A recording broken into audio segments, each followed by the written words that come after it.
What's happening to your grocery bill right now has happened before. Twice. Both times it restructured wealth on a global scale. Some people came out ahead. Most didn't. The difference wasn't luck. It was pattern recognition. I've spent months studying historical energy crises. 1973, 1979. There's a reason school never taught you this. Because when the people in power understand the pattern and the public doesn't, that gap is where wealth transfers. So let's close that gap. Since late February, a narrow strip of water called the Strait of Hormuz has been effectively shut down. 20% of the world's daily oil supply moves through it. Gas prices in the US are already up 17% since the conflict began. But gas is just the beginning. Here's what most people miss. Oil doesn't just go in your car. Diesel moves your food. Oil-based chemicals are in the packaging around everything you buy. The Strait also carries 1/5 of the world's liquefied natural gas and the raw materials that make fertilizer. Fertilizer prices are already up 50% since the crisis began. That hits food production this planting season. So when your grocery bill is higher than expected in a few months, you'll know exactly why. Now, has this happened before? Yes, twice. And both times, the sequence that followed was almost identical. The year is 1973. Arab members of OPEC cut off oil exports to the United States and Western Europe. Within months, oil quadrupled in price, from $3 a barrel to $12. Gas stations ran out of fuel. Americans sat in lines for hours. But here's what most people remember wrong about 1973. They think the damage stopped at the pump. It didn't. Inflation jumped to 11% within a year. The stock market fell 45%, and the economy entered what economists called stagflation. Stagflation is particularly brutal. And here's why it matters right now. In normal inflation, central banks raise rates to slow things down. In a normal recession, they cut rates to stimulate growth.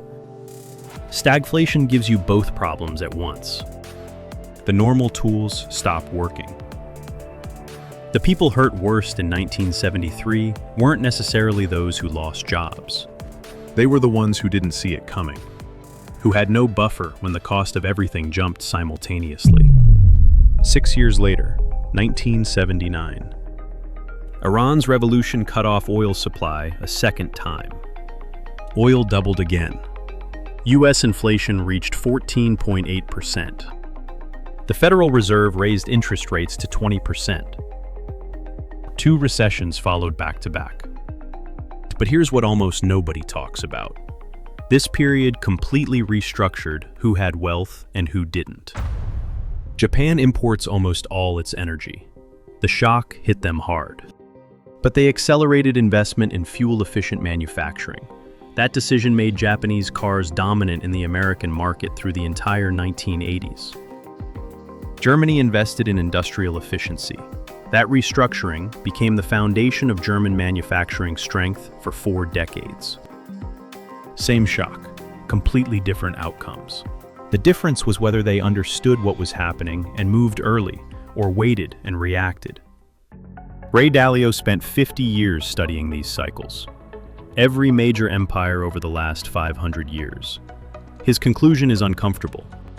The shocks don't cause the decline. The shocks reveal weaknesses that were already there. The 1973 oil crisis didn't break the US economy because of oil. It broke it because by then, the US was already running large deficits, already printing money beyond what it could back up. Nixon had acknowledged that in 1971 when he cut the dollar's link to gold. The oil shock was the trigger, the debt was the condition.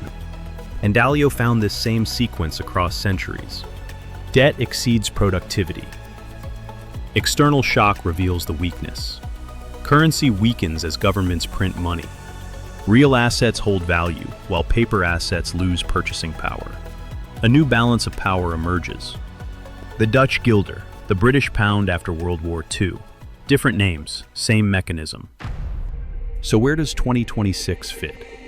The Strait of Hormuz has been closed for over a month. Oil executives say if it isn't reopened by mid-April, physical shortages get significantly worse. Goldman Sachs has already raised U.S. recession probability. Oxford Economics says if oil averages $140 a barrel for 2 months, multiple major economies enter contraction. At the same time, U.S. national debt growing faster than GDP.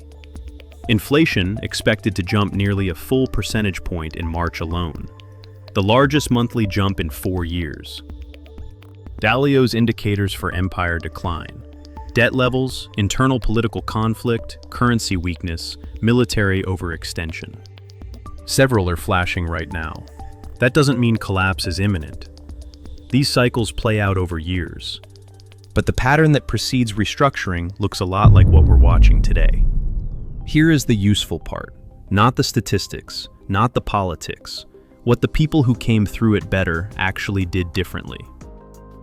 In 1973, the people caught off guard had no liquid savings, no buffer when costs jumped across multiple categories at once. The people who came through it better had reduced their fixed monthly obligations before the shock hit. They had savings that weren't concentrated in a single type of asset. They had reduced exposure to things whose price was about to become volatile. In 1979, when rates went to 20%, the people most destroyed were carrying variable rate debt. Those with lower debt loads and savings in assets that retained real value came through damaged but intact. The pattern across both crises is the same. Not prediction, preparation. The question isn't what's going to happen. Nobody knows exactly. The question is whether your financial position right now has any cushion if costs continue rising for the next 6 to 12 months. Because based on the historical pattern, that's the most likely scenario. History doesn't repeat exactly, but the mechanisms repeat. Supply shocks cause inflation. Inflation changes who has real purchasing power. Governments print money. Currency weakens. Real assets hold better than paper. The people who understood this in 1973 didn't panic. They didn't predict the future perfectly. They just made sure they weren't the most exposed person in the room when the restructuring happened. Right now, that window is still open. Subscribe to Financial IQ for evidence-based breakdowns of the forces actually shaping your financial life. Every week, no noise, just the patterns that matter.